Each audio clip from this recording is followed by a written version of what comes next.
भारतीय सेना का सिक्किम में आक्रामक तेवर, बॉर्डर के करीब भेजे जा रहे सैनिक।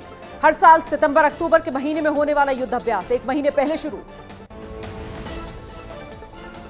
जम्मू कश्मीर के पुलवामा में सुरक्षा व्यवस्था का जायजा लेने पहुंचे सीआरपीएफ के डीजी राजीव भटनागर ने कहा, सुरक्षा बलों की रणनीति की वजह से इस साल कश्मीर में पत्थरबाजी की घटनाओं में कमी आई। कश्मीर में इस साल 18 एनकाउंटर हुए अब तक। जम्मू कश्मीर के मुख्यमंत्री सीएम महबूबा मुफ्ती की दिल्ली में गृहमंत्री राजनाथ सिंह से मुलाकात। आर्टिकल 35A को लेकर चर्चा हुई। इससे पहले महबूबा ने कहा कि अगर आर्टिकल 35A से छेड़छाड़ की गई तो कश्मीर में ऐसा कोई नहीं बचेगा जो तिरंगे को पकड़ सके। अयोध्या राम जन्मभूमि विवाद में नया मोड़, शिया वक्फ बोर्ड ने सुप्रीम कोर्ट में याचिका दी। 71 साल पहले सुन्नी वक्फ बोर्ड को बाबरी मस्जिद सौंपने के फैसले को चुनौती। सुप्रीम कोर्ट में कल से शुरू होगी राम जन्मभूमि विवाद पर सुनवाई। नोएडा का जेपी बिल्डर दिवालिया होगा। 9 महीने में हालात नहीं बदले तो नीलाम होगी संपत्ति। 32,000 फ्लैट फंसे। कंपनी ने कहा, दिवालिया कहना जल्दबाजी होगा, हमारे पास अभी 270 दिन का कुल वक्त, 180 दिन का वक्त है, उसके बाद 90 दिन का वक्त और मिलेगा। प्रदूषण को लेकर सुप्रीम कोर्ट का बड़ा आदेश, पर्यावरण की रक्षा के लिए बिना प्रदूषण सर्टिफिकेट के गाड़ियों का इंश्योरेंस रिन्यूअल न किया जाए। सुप्रीम कोर्ट का आदेश, अगले साल से राष्ट्रीय मेडिकल प्रवेश परीक्षा में हर भाषा में एक जैसा प्रश्न पत्र हो। अंग्रेजी के सवालों का ही अनुवाद भारतीय भाषाओं में किया जाए। उपराष्ट्रपति हामिद अंसारी ने राज्यसभा में अपने विदाई भाषण में कहा, लोकतंत्र में अल्पसंख्यकों की सुरक्षा जरूरी। बोले, सत्ता पक्ष को आलोचना करने वालों की भी सुननी चाहिए। पहले कहा था मुसलमानों में असुरक्षा की भावना, बीजेपी ने सवाल उठाए। अपने दूसरे कार्यकाल के पूरे होने से ठीक पहले हामिद अंसारी ने राज्यसभा टीवी को इंटरव्यू दिया। कहा, देश में मुसलमानों में बेचैनी का एहसास और असुरक्षा की भावना। उपराष्ट्रपति हामिद अंसारी की तरफ से अल्पसंख्यकों पर दिए बयान को नवनिर्वाचित उपराष्ट्रपति वेंकैया नायडू ने राजनीतिक प्रोपेगेंडा बताया। बोले, भारत दुनिया में धर्मनिरपेक्षता की मिसाल है। बीजेपी नेता सुब्रमण्यम स्वामी ने हामिद अंसारी के बयान पर कहा, देश में मुस्लिम ही नहीं हिंदू भी खतरे में है। मुस्लिम बुद्धिजीवियों को आतंकी घटनाओं पर चुप्पी से दोनों समुदाय खतरे में। बीजेपी महासचिव कैलाश विजयवर्गीय ने हामिद अंसारी के बयान से असहमति जताते हुए कहा, ऐसे बयान दुखद हैं। 1-2 घटनाओं से पूरे देश के माहौल पर सवाल उठाना ठीक नहीं। शिवसेना सांसद संजय राउत ने कहा, हामिद अंसारी से ऐसे बयान की उम्मीद नहीं थी। उनका 10 साल का कार्यकाल काफी संतुलित रहा। विदाई के वक्त ऐसे बयान देना न मुस्लिम के पक्ष में है न देश के हित में। हामिद अंसारी के बयान पर कांग्रेस के वरिष्ठ नेता और सांसद के रहमान खान ने कहा, आज जो देश के अंदर हालात हैं उन्हीं को देखकर अंसारी साहब ने हकीकत बयां की। आज अल्पसंख्यकों को अपनी राष्ट्रीयता साबित करनी पड़ रही है।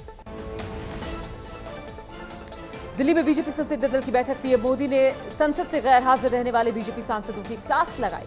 बोले, अच्छा प्रदर्शन करने पर ही 2019 में दोबारा टिकट मिलेगा। सोनिया गांधी ने कल शाम 4:30 बजे विपक्ष के नेताओं की बैठक बुलाई है। जेडीयू को भी बैठक में शामिल होने के लिए निमंत्रण भेजा है। बिहार में महागठबंधन से अलग होकर बीजेपी के साथ सरकार चला रहे हैं नीतीश कुमार। कांग्रेस से निकाले गए शंकर सिंह वाघेला ने कहा, साजिश के तहत अहमद पटेल की जीत हुई। शक्ति सिंह गोहिल ने राघव जी और भोला भाई गोहिल की पर्ची जानबूझकर सबको दिखा दी। 2 वोट रद्द करवाने की साजिश पहले से थी। वाघेला ने कहा, दिल्ली में बैठे नेता अहमद पटेल की जीत नहीं चाहते थे। कांग्रेस पर अपने ही विधायकों को बंधक बनाने और खरीद फरोख्त करने का आरोप लगाया। कहा, अगर कांग्रेस के विधायक बंधक नहीं बनाए जाते तो 25 से 30 विधायक टूट जाते। शंकर सिंह वाघेला के बेटे कांग्रेस छोड़ चुके विधायक महेंद्र सिंह वाघेला ने कहा, कांग्रेस के 13 विधायक बीजेपी में जाएंगे। उनके साथ 13 विधायकों ने अमित शाह से कल मुलाकात की है। गुजरात से राज्यसभा चुनाव जीते कांग्रेस के अहमद पटेल राज्यसभा पहुंचे आज। अहमद पटेल ने कहा, जीत से पूरी पार्टी खुश है। इस जीत से गुजरात में पार्टी कार्यकर्ताओं का मनोबल बढ़ेगा। गुजरात में इसी साल के आखिर में विधानसभा चुनाव होने हैं। 3 दिन के बिहार दौरे पर पटना पहुंचे शरद यादव का बड़ा बयान। बोले, मैं आज भी गठबंधन के साथ। महागठबंधन के टूटने से राज्य के 11 करोड़ लोगों को आघात पहुंचा। गठबंधन 5 साल के लिए था। अब हम राज्य की जनता के बीच अपनी बात रखेंगे और उनकी राय जानेंगे।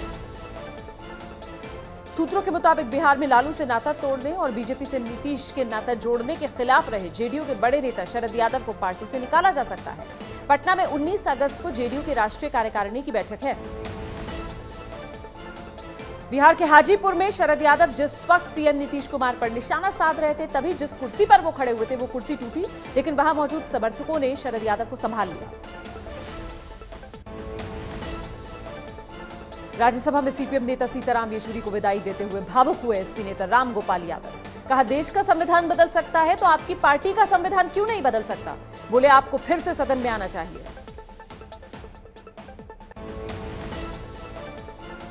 मुंबई में वंदे मातरम पर फिर बवाल। बीएमसी के स्कूलों में हफ्ते में 2 दिन वंदे मातरम गाना जरूरी किया। समाजवादी पार्टी ने इसका विरोध किया है।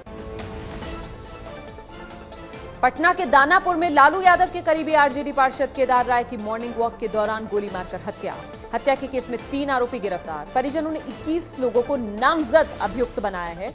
जमीन विवाद में हत्या का शक है। चारा घोटाला केस में पेशी के लिए रांची पहुंचे लालू यादव ने अपनी पार्टी के पार्षद की हत्या को लेकर कहा, इसमें बड़े बड़े लोगों का हाथ है। बड़ी साजिश के तहत हत्या हुई है। जल्दी ही नाम उजागर किया जाएगा। यूपी के सीएम योगी आदित्यनाथ के पिता आनंद बिष्ट का बड़ा बयान। बोले, 2024 में योगी देश के प्रधानमंत्री बनेंगे। यूपी में महाराजगंज के दौरे पर पहुंचे मुख्यमंत्री योगी ने लापरवाह अफसरों के खिलाफ सख्त एक्शन लिया। समीक्षा बैठक के बाद 11 अफसरों को निलंबित किया, 7 अधिकारियों का तबादला किया। योगी बोले, अब चेतावनी नहीं, कार्रवाई होगी। गोरखपुर दौरे के दूसरे दिन आज यूपी के सीएम योगी आदित्यनाथ ने सुबह सुबह गोरखनाथ मंदिर में पूजा अर्चना की। पूजा पाठ के बाद गौशाला में गायों को चारा खिलाया।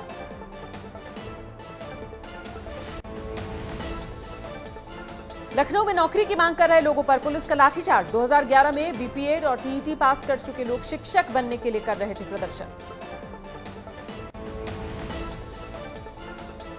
नागपुर के नरखेड़ में पर्चा बांटकर एक समुदाय विशेष के लोगों को भड़काने का आरोप। पुलिस ने अज्ञात आरोपियों के खिलाफ मामला दर्ज कर जांच शुरू की। चंडीगढ़ छेड़खानी केस में आरोपी विकास बराला की कोर्ट में हुई पेशी। विकास बराला और उसके साथी आशीष को अदालत ने 2 दिन की पुलिस रिमांड पर भेजा। सूत्रों के मुताबिक बीजेपी नेता के बेटे ने वर्णिका की गाड़ी का पीछा करने की बात कबूली है। एबीपी न्यूज ने लगातार दिखाया था युवती से छेड़खानी की खबर को। चंडीगढ़ के बाद दिल्ली से सटे गुरुग्राम में लड़की का पीछा करने का मामला सामने आया। मल्टीनेशनल कंपनी एमएनसी में काम करने वाली लड़की का आरोप, जब वो स्कूटी से ऑफिस से घर लौट रही थी, गाड़ी में सवार कुछ लड़कों ने उसका पीछा किया। गुरुग्राम में ऑफिस से लौट रही लड़की का पीछा करने के मामले में केस दर्ज। आरोपी युवकों की तलाश जारी। आज पीड़ित लड़की ने गुरुग्राम में पुलिस कमिश्नर संदीप खैरवार से मुलाकात कर उन्हें पूरे मामले की जानकारी दी। रास्ते में लगे सीसीटीवी फुटेज खंगाल रही है पुलिस। मुंबई में भी फिल्म अभिनेत्री अदिति का पीछा करने का मामला सामने आया। अभिनेत्री अदिति ने आरोपी की फोटो खींचकर पुलिस को दी। आरोपी इंजीनियर गिरफ्तार। आरोपी शख्स अदिति का पीछा करते हुए उनके घर तक चला गया था। यूपी के बलिया में छेड़खानी के बाद 11वीं की छात्रा रागिनी की बेरहमी से हत्या के मामले में 2 आरोपी प्रिंस तिवारी, राजू यादव गिरफ्तार। तीसरे आरोपी ने सरेंडर किया। मुख्य आरोपी अब भी फरार। एंटी रोमियो स्क्वाड के कार्रवाई न करने पर सवाल उठे। मृतक छात्रा रागिनी के पिता जितेंद्र कुमार दुबे ने कहा, लड़कियों को पैदा करने के बाद अगर सरकार नहीं दे सकती सुरक्षा तो भ्रूण हत्या करने की इजाजत दे, ताकि जलालत न झेलनी पड़े। सभी आरोपियों को फांसी की सजा देने की मांग की। मृतक रागिनी की बहन नेहा दुबे का कहना है कि उनकी बहन की हत्या करने वाले मुख्य आरोपी अब भी फरार हैं। प्रधान का बेटा, उसका पिता फरार है। सभी आरोपियों को फांसी की सजा देकर उनकी बहन को न्याय दे योगी सरकार। बलिया में छेड़खानी के बाद छात्रा रागिनी की हत्या के मामले में अखिलेश यादव ने कानून व्यवस्था के मुद्दे पर योगी सरकार पर तंज कसा। कहा, एसपी सरकार के जमाने में तो थाने एसपी चला रही थी, अब कौन चला रहा है, जवाब दीजिए योगी जी। बलिया में लड़की से छेड़छाड़, उसकी हत्या के बाद एबीपी न्यूज ने यूपी में की एंटी रोमियो स्क्वाड की पड़ताल। मथुरा की छात्राओं का कहना है कि लड़कियों की सुरक्षा के लिए बना एंटी रोमियो स्क्वाड का अब कोई अता पता नहीं, हालात बिल्कुल पहले जैसे। उत्तराखंड के पिथौरागढ़ में बादल फटने के बाद पानी के तेज बहाव में पुल बहा। कई घरों को भारी नुकसान। 20 परिवारों को सुरक्षित जगह पर पहुंचाया गया। उत्तराखंड के हरिद्वार में भारी बारिश से जल जमाव। रेलवे स्टेशन, बस स्टैंड समेत घरों में पानी घुसा। मुंबई के कारोबारी हसन अली के 4 ठिकानों पर मनी लॉन्ड्रिंग के मामले में प्रवर्तन निदेशालय की छापेमारी। हसन अली पर टैक्स चोरी और हवाला कारोबार का आरोप। इंदौर में ब्लू व्हेल गेम के चक्कर में खुदकुशी करने जा रहे 7वीं के छात्र को साथियों ने पकड़ा। इससे पहले मुंबई में इसी गेम के चक्कर में बच्चे की जान जा चुकी है।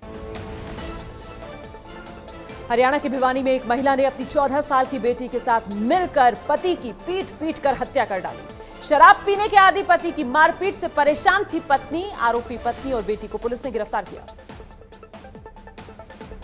ये है एबीपी न्यूज, आपको रखे आगे।